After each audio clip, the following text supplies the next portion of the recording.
Nothing can harm you as much as your own thoughts unguarded. Buddha. This simple teaching holds the entire heart of inner freedom, that real danger never comes from the world outside, but from the storms we allow to rise within us.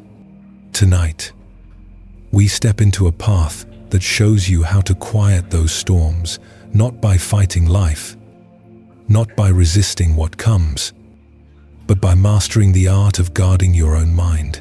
The principles you're about to explore are not just teachings, they are tools that turn chaos into clarity, insults into ripples that fade, envy into admiration, judgment into compassion, and fear into unshakable calm.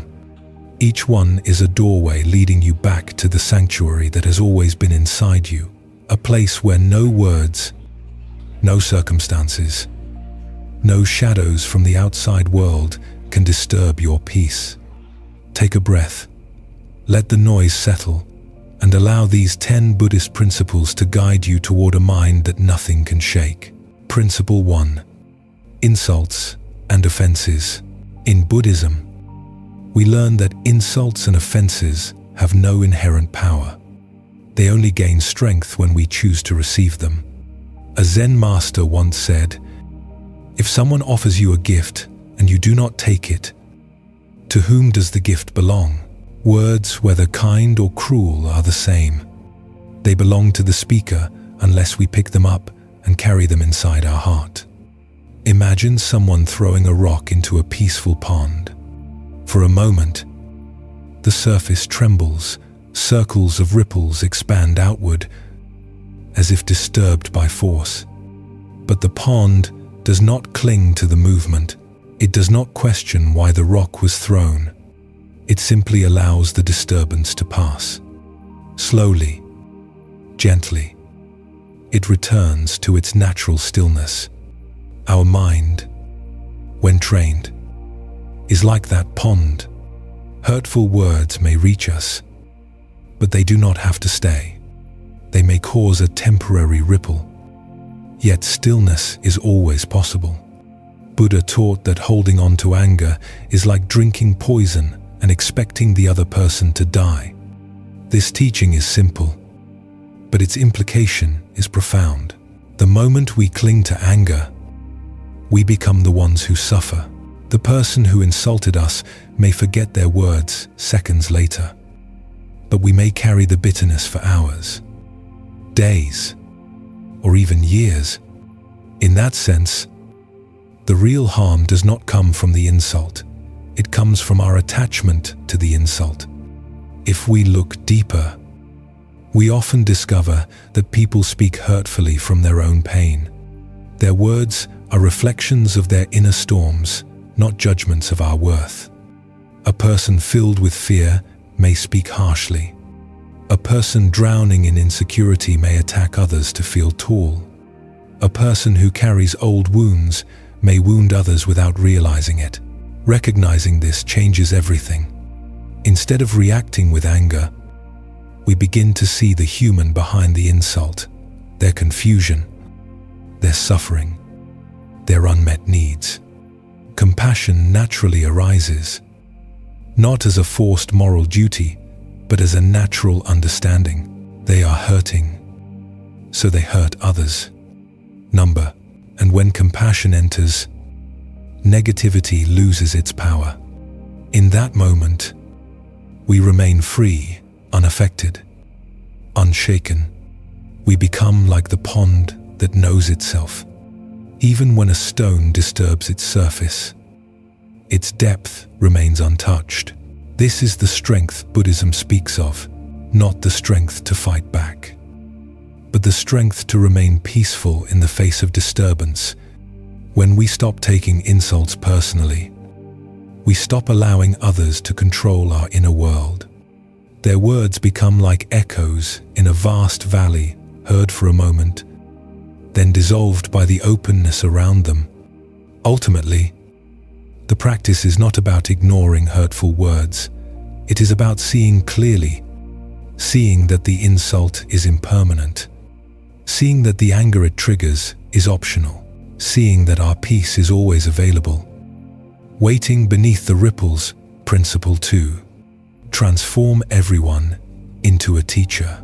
In Buddhism, we are invited to see every person we encounter as a teacher, whether they walk into our life gently or arrive as a storm. This teaching reminds us that wisdom does not only come from sacred texts or spiritual masters. It is hidden in ordinary conversations, unexpected conflicts, fleeting interactions, and even the people who challenge us the most. Buddha taught that when you take care of yourself, you take care of others, and when you take care of others, you take care of yourself. Of full manits, this means that our inner growth is always connected to how we relate to the world. And the world with all its joys, chaos, and people becomes our classroom. When we adopt the perspective that everyone is a teacher, our relationship with life changes. Instead of resisting difficulties, we begin to soften. Instead of asking, "Why is this happening to me?" we naturally shift into, "What is this trying to teach me?" A kind person teaches us gratitude and warmth. A difficult person teaches us patience and boundaries. A careless person teaches us awareness. A generous person teaches us the joy of giving. A rude person teaches us how to remain steady within ourselves. A wise person shows us the path ahead. A confused person reminds us of the path we once walked. In this way, no encounter is wasted. Even people who hurt us become profound teachers, though usually their lessons are uncomfortable. When someone is unkind, we have the chance to grow in compassion. When someone frustrates us, we can practice patience. When someone misunderstands us, we learn to communicate more clearly or to let go where explanation is unnecessary.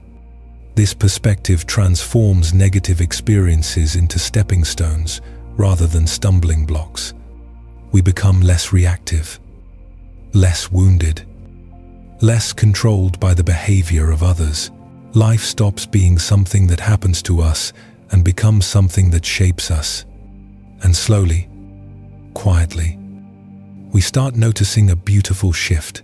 We are less affected by negativity because we no longer see it as an attack, we see it as instruction. Viewing others as teachers also helps us stay open-minded.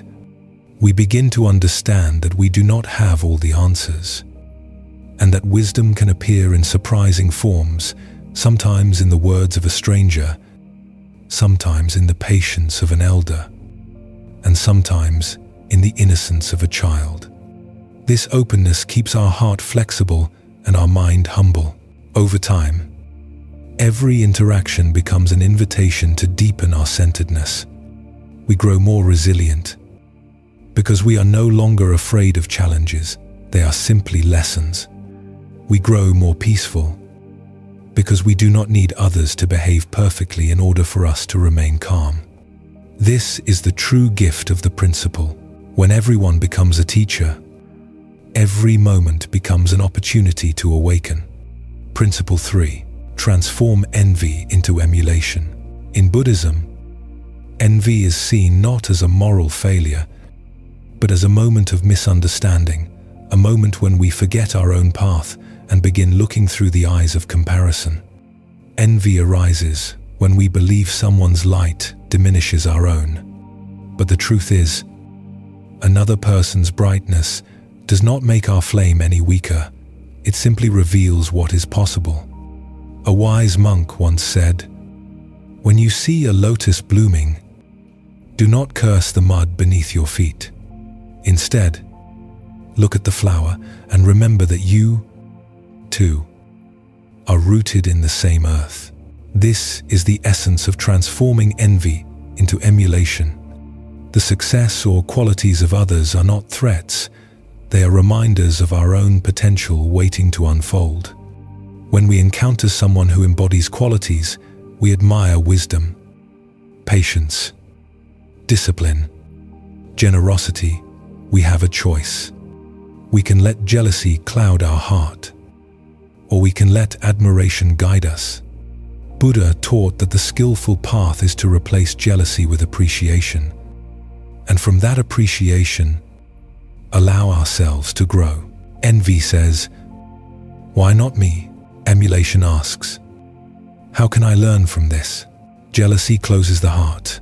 Admiration opens it. Envy creates distance. Emulation builds connection. When we shift from comparison to inspiration, we free ourselves. The success of others no longer becomes a mirror reflecting our shortcomings, but a map pointing toward what is possible for us. Their achievements become teachings. Their discipline becomes a lesson. Their growth becomes encouragement for our own practice. In this way, life becomes richer. The world becomes a field of mentors. Every person who excels in something becomes a living scripture, demonstrating a path that we can study, adapt, and embody.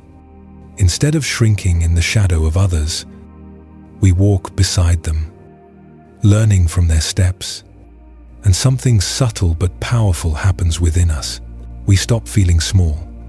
Because when admiration replaces envy, we no longer measure ourselves against others. We measure ourselves against who we were yesterday. Transforming envy into emulation also protects our peace. Comparison is a restless state. It steals joy by convincing us we are lacking. But emulation is grounded. It does not seek to be better than others. It seeks to be better than our past self. This shift keeps us centered, unshaken by the accomplishments of others, and focused on our steady unfolding. As monks often say, another's virtue is not your obstacle. It is your invitation away. When we truly understand this, envy dissolves like mist under the morning sun. What remains is clarity, the clarity to learn, to admire, and to walk our own path with dignity and purpose. Principle 4. Be strict with yourself, but tolerant of others. In Buddhism, this principle is considered a cornerstone of inner harmony. It teaches us that the path to wisdom requires two movements of the heart, one turning inward with discipline, and one turning outward with compassion. Like a bird that needs two wings to fly, we need both self-discipline and tolerance to move freely through life. Being strict with ourselves does not mean being harsh or punishing. It means holding ourselves accountable, honoring our values, and practicing the kind of discipline that shapes a steady and dignified mind. A monk once said, "The strongest warrior is the one who conquers himself first." Okay, self-discipline strengthens our inner foundation, our patience, clarity, integrity, and self-respect. When we train our mind gently but firmly, we become less reactive and more aware. We stop blaming the world for our struggles, and instead learn to cultivate our inner landscape. At the same time, Buddhism reminds us that we must be tolerant of others' imperfections, not because they are always right, but because they are human. Each person walks with hidden burdens, unseen fears, and unnoticed wounds. Their mistakes often reflect their level of understanding, not their intentions. When we remember this, judgment softens, and empathy appears naturally, like sunlight emerging once the clouds drift aside. Buddha taught, "You yourself, as much as anybody in the entire universe, deserve your love and affection. It's a mine." This includes offering that same loving attitude toward others. Compassion does not excuse harmful behavior, but it helps us recognize that growth unfolds differently for each person. Some learn quickly, others learn through many missteps. Some awaken early, others need more seasons to bloom. When we apply strictness inward and tolerance outward, a balance forms within us. We expect more from ourselves, yet require less from others. This protects our peace because we stop trying to control what lies outside of us. The actions of others no longer disturb our inner equilibrium. Their mistakes become their lessons, not our suffering. This principle also refines our relationships. A disciplined mind combined with a gentle heart creates a presence that others feel safe around. People sense that we do not judge them, yet we do not waver in our values. This combination inspires trust and respect without the need for control or criticism. Over time, this practice builds a harmonious life, a life where we hold ourselves to the standard of who we want to become and hold others with the kindness we hope they one day learn to give themselves. When we master this balance, we walk through the world calm, composed, and steady. We are not shaken by others' faults nor inflated by our own strengths. We grow internally while offering compassion externally. And in this way, our life becomes both a disciplined path and a gentle refuge. Principle 5. No one can hurt you. In Buddhism, we are reminded that true harm does not come from the outside. It arises from how we hold, interpret, and internalize the world around us. This teaching is not meant to dismiss pain, but to reveal our inner freedom. Others may speak carelessly, act harshly, or misunderstand us. Yet the depth to which these actions penetrate depends on the space we give them within our own mind. Buddha taught, "No one saves us but ourselves. No one can, and no one may. We ourselves must walk the path." Is back. This means that while the world may shake us, it cannot break us unless we hand over our inner authority. The real battlefield is never out there. It is within our own reactions, perceptions, and unguarded emotions. Think of a great tree standing on a mountainside. The storm may roar, the wind may twist its branches, and rain may pound its roots. Yet the tree endures because its strength lies not in resisting the storm, but in having roots that run deep. Even when it bends, it does not lose its essence. Our mind, when cultivated, is just the same. Life's challenges may bend us, but they do not have to define or destroy us. Inner resilience begins with recognizing the difference between pain and suffering. Pain is inevitable in human life. Words can sting. Losses can tear at the heart. Misunderstandings can wound. But suffering is optional. It arises when we cling, replay, resist, or label those experiences with fear and pride. When we stop feeding the pain with our thoughts, it cannot grow into suffering. A monk once said, "Arrows will fly in life. The first arrow is pain. The second is our reaction. We may not avoid the first, but we can always avoid the second. And thou with N together." This is the freedom Buddhism speaks of. The freedom to choose how deeply anything enters our being.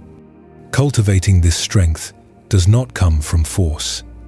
It comes from quiet practices, meditation, mindfulness, gentle self-inquiry. With each breath, we return to ourselves. With each moment of awareness, we learn that we are larger than any insult, stronger than any judgment, and deeper than any misunderstanding. When we take responsibility for our inner world, something shifts. We no longer blame others for our emotional storms. We no longer allow their words to settle into our heart without permission.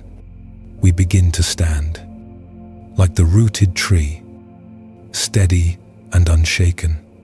Seeing clearly that no one can truly hurt us without our consent is not an act of ego, it is an act of liberation. It means reclaiming our power, the power to pause, the power to understand, the power to respond rather than react. This principle invites us into a more serene and empowered way of living. We become witnesses rather than victims, learners rather than sufferers, and slowly, a quiet confidence grows within us, a confidence that does not rely on the behavior of others, but on the peace we cultivate ourselves. When our inner landscape is tended with awareness and compassion, the world loses its ability to wound us. We walk through life grounded, open, and free, untouched at the core. Even as experiences come and go like passing winds. Principle 6. The power of acceptance. In Buddhism, acceptance is not resignation, it is awakening. It is the gentle art of meeting reality as it is, without pushing it away or pulling it closer. Acceptance invites us to loosen our grip on how things should be so we can truly see how things are. Only then can wisdom arise. Buddha taught, accept what is, let go of what was, and have faith in what will be. End quote. This teaching holds a quiet power. It reminds us that suffering often comes not from life itself, but from our refusal to allow life to unfold. When we resist the present moment, we exhaust ourselves fighting what already exists. But when we accept it, we reclaim our strength and clarity. Acceptance does not ask us to become passive. Instead, it invites us to look at the present moment with open eyes and an open heart. When we stop arguing with reality, we begin to respond with discernment rather than reaction. We shift from struggling to flowing, from tension to calmness. Imagine yourself in a small boat on a wide river. If you fight against the current, you quickly become tired and frustrated. But when you accept the direction of the water, you learn to navigate with less effort, using the flow itself to guide you forward. Life works the same way. Acceptance doesn't remove the challenges, but it transforms how we move through them. This principle also frees us from the pain of trying to control what cannot be controlled, other people's choices. The passing of time, unexpected events, or the impermanence that shapes all things. When we stop forcing life to match our expectations, peace reveals itself naturally, like a lake reflecting the sky once the winds settle. Acceptance also deepens compassion. When we allow others to be as they are, flaws, fears, imperfections, and all, we stop demanding that they fit the image we hold in our minds. We begin to understand that everyone is shaped by their own history, their own wounds, their own lessons yet to be learned. This softens the heart. Judgment fades, empathy grows, and relationships become more spacious and sincere. A monk once said, when you stop resisting the moment becomes your teacher. This is the gift of acceptance. It transforms every circumstance into a lesson in patience, humility, and inner strength. Importantly, acceptance does not mean we stop striving for improvement. It simply means we strive from a place of peace rather than agitation, from understanding rather than denial. When our foundation is acceptance, our actions become more skillful, our decisions clearer, and our energy more focused on what truly matters. By embracing the present moment, we loosen the knots of fear and frustration. We learn to breathe with life rather than against it. And slowly, we discover a quiet joy, a joy not dependent on perfect circumstances, but on a calm and steady heart. Acceptance grants us freedom. Freedom from unnecessary suffering. Freedom from the burden of control. Freedom to live fully, gently, and deeply. No matter what changes or storms may come, when we cultivate this principle, we become like a mountain, rooted, spacious, and unshaken, watching the clouds of life pass by without losing our stillness. Principle 7. Living according to nature.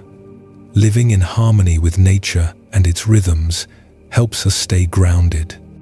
As Buddha said, just as a candle cannot burn without fire, man cannot live without a spiritual life. This principle encourages us to align our lives with the natural world and its cycles. By living according to nature, we recognize the interconnectedness of all life and appreciate the beauty and balance of our surroundings. For example, the changing seasons teach us about growth, decay, and renewal, reminding us that change is a natural part of life. By following natural rhythms, such as waking with the sunrise and resting when it sets, we enhance our physical and mental well-being. This alignment with nature helps us feel more balanced and less stressed. It also promotes a healthier lifestyle, encouraging activities like spending time outdoors, eating whole foods, and practicing mindfulness. Living according to nature also means respecting and protecting the environment, fostering a sense of responsibility and stewardship for the planet. Embracing the simplicity and wisdom of nature helps us let go of modern stresses, creating a more peaceful and fulfilling life. By focusing on essentials and reducing unnecessary complexities, we remain unaffected by artificial stresses, finding solace and strength in the natural world. Integrating nature's wisdom into our daily lives helps us stay connected to our true selves and the world around us, promoting a deeper sense of harmony and resilience. Principle 8. Focus on ethical living. Ethical living is central to Buddhism. Buddha taught, "The mind is everything. What you think, you become." This profound teaching highlights the power of our thoughts and their direct impact on our lives. In Buddhism, ethical living involves following principles such as honesty, compassion, and respect for all living beings. It starts with understanding that our actions, words, and thoughts have consequences. This is summed up in the law of karma, which teaches that our deeds create ripples that return to us in some form. By focusing on right actions and moral behavior, we build a foundation of integrity that shields us from negative influences. This means being truthful in our words, kind in our actions, and fair in our dealings with others. When we live ethically, we create positive karma, leading to a more peaceful and harmonious life. For example, practicing honesty builds trust and reliability, which strengthens relationships and fosters a sense of community. Speaking truthfully creates an atmosphere of trust and transparency, helping us form deeper and more meaningful connections with others. Acts of kindness and compassion not only benefit those around us, but also bring us joy and fulfillment. Simple gestures, like helping a neighbor or showing empathy to a friend, can greatly enhance our well-being and happiness. Respecting all living beings, including animals and nature, strengthens our connection to the world and promotes harmonious coexistence.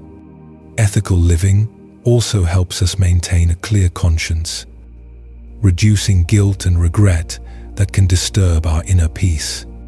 It encourages us to think before we act, ensuring that our actions align with our values and do not harm others. By avoiding actions that cause harm, such as lying, stealing, or engaging in violence. We prevent negative consequences and preserve our mental and emotional well-being. This self-awareness and reflection enable us to handle life's challenges calmly and with a clear mind. Ethical living involves self-discipline and self-control. It requires us to avoid behaviors that lead to suffering, such as dishonesty or harm. Practicing self-restraint and making thoughtful choices strengthen our moral character and resilience. For instance, abstaining from gossip not only prevents harm to others, but also keeps our minds free from negativity.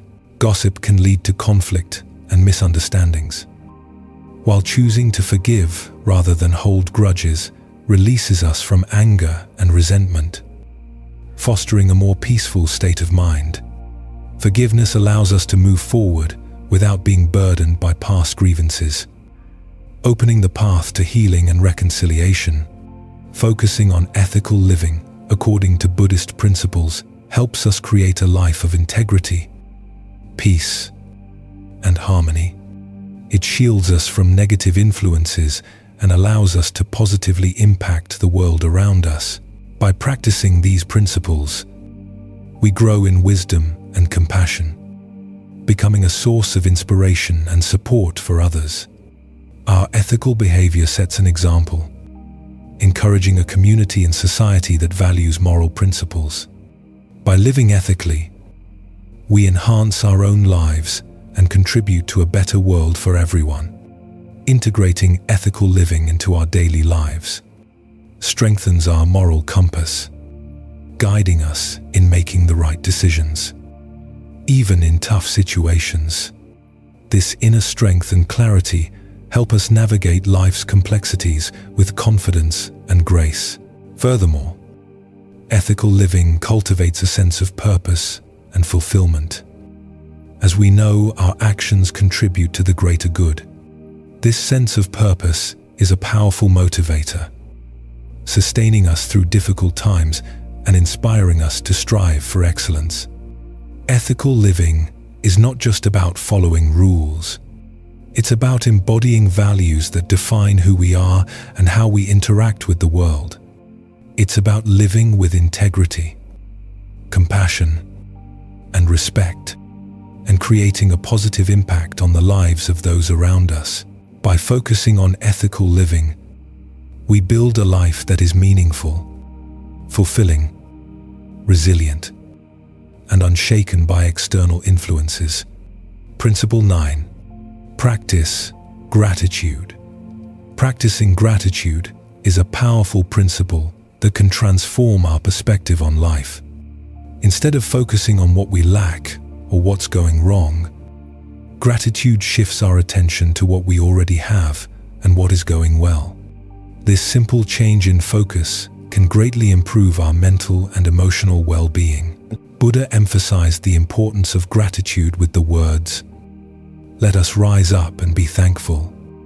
For if we didn't learn a lot today, at least we learned a little." This quote reminds us that there is always something to be thankful for. No matter how small, it encourages us to recognize and appreciate the positive aspects of our lives. In every situation, even on days that feel challenging or unproductive, practicing gratitude helps us recognize and appreciate the small blessings we often overlook. This might be something as simple as enjoying a beautiful sunrise, savoring our favorite food, receiving support from a loved one, or finding comfort in a warm home. By acknowledging these moments of joy and expressing thanks for them, we foster a positive outlook on life. Gratitude also acts as a shield against negativity and stress. When we focus on the good things in our lives, we are less likely to dwell on the negatives. This doesn't mean we ignore problems or pretend they don't exist, but rather, we balance them with an awareness of the positives. Over time, this practice helps us develop a resilient mindset, making it easier to handle life's ups and downs. Expressing gratitude can also strengthen our relationships. When we show appreciation to others, it fosters a sense of connection and mutual respect. Whether it's thanking a friend for their support, appreciating a colleague's hard work, or acknowledging a stranger's kindness, these small acts of gratitude can deepen our bonds and create a more positive social environment. Incorporating gratitude into our daily routine can be simple and effective. Some people find it helpful to keep a gratitude journal, where they write down a few things they are thankful for each day. This practice serves as a powerful reminder of the good in our lives, shifting our focus from what's missing to what's present. Others might practice gratitude through meditation or prayer, taking a few moments each day to reflect on their blessings and express their thanks. Another way to gratitude is through mindful observation. By paying close attention to our surroundings and the people in our lives, we can find many opportunities to be grateful.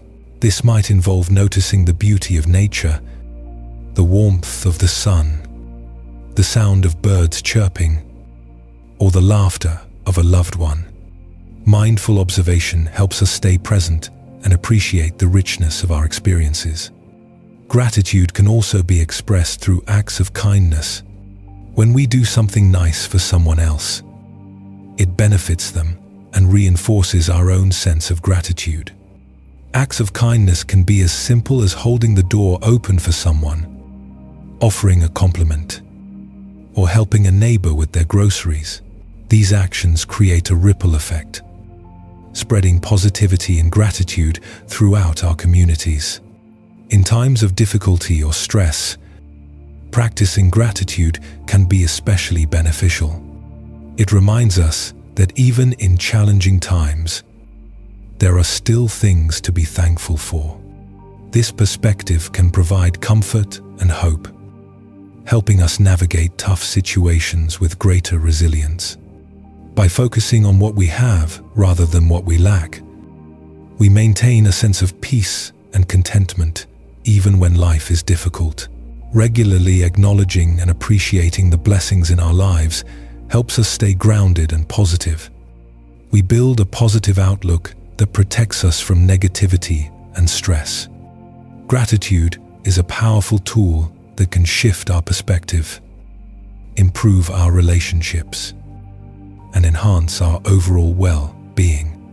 As we integrate gratitude into our daily lives, we develop a mindset of abundance and positivity, helping us remain positive by challenges and negativity. Principle 10. Trust the process and let go of control. Trusting the process and letting go of the need to control everything is a fundamental Buddhist principle. Buddha taught that the root of suffering is attachment. This means that our desire to cling to specific outcomes, people, or things often leads to our own suffering. When we become attached to exact results or rigid expectations, we set ourselves up for disappointment and stress. By surrendering to the flow of life, we allow things to unfold naturally without forcing them. This doesn't mean we stop making efforts or pursuing goals. Instead, we do our best and then release our tight grip on how things must turn out. Trusting the process means having faith that things will work out as they are meant to, even if not exactly as we envisioned. Imagine you are in a river. If you try to swim against the current, you will exhaust yourself and make little progress. But if you go with the flow, you move smoothly and effortlessly. Similarly, in life, when we stop resisting and start accepting, we find a sense of peace and calm. This practice of letting go can be applied in various areas of life, such as relationships, career aspirations, or personal challenges. For example, in relationships, we often want to control how others behave or how situations should unfold. This can lead to frustration and conflict when things don't go as planned. By letting go, We can appreciate people for who they are and allow relationships to develop naturally. When we stop trying to follow others to fit our expectations, we open up to genuine connections and deeper understanding. Accepting people as they are, without trying to change them, fosters a sense of harmony and mutual respect. In our careers, we might have a specific vision of success and feel disheartened if we face obstacles or detours. By trusting the process, we understand that every experience, even setbacks, contributes to our growth and learning. We become more adaptable and open to new opportunities we might not have previously considered. Sometimes, what appears to be a failure or detour can actually be a stepping stone to something greater. By letting go of rigid career plans, we can discover paths that are more fulfilling and aligned with our true passions. Personal challenges, such as health issues or unexpected life changes, can also test our ability to let go of control. Instead of resisting these changes, we can choose to accept them and look for ways to adapt. This doesn't mean giving up. It means finding a new path that fits the current reality. For example, dealing with a chronic illness might require adjusting your lifestyle and finding new ways to enjoy life.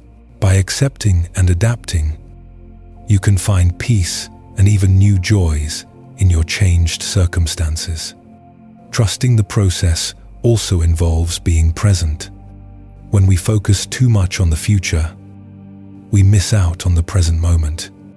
By letting go of our need to control the future, we can fully engage with the here and now, finding joy and contentment in the present. Living in the moment allows us to appreciate life's small details, pleasures, like a beautiful sunset, a child's laughter, or a quiet moment of reflection. This principle encourages us to cultivate patience and trust, understanding that life has its own timing and rhythm. By letting go of our attachments and expectations, we navigate life's ups and downs with grace, becoming more resilient and less affected by external circumstances. Patience helps us endure life's waiting periods without anxiety. Trusting the process means believing that everything happens for a reason and in its own time.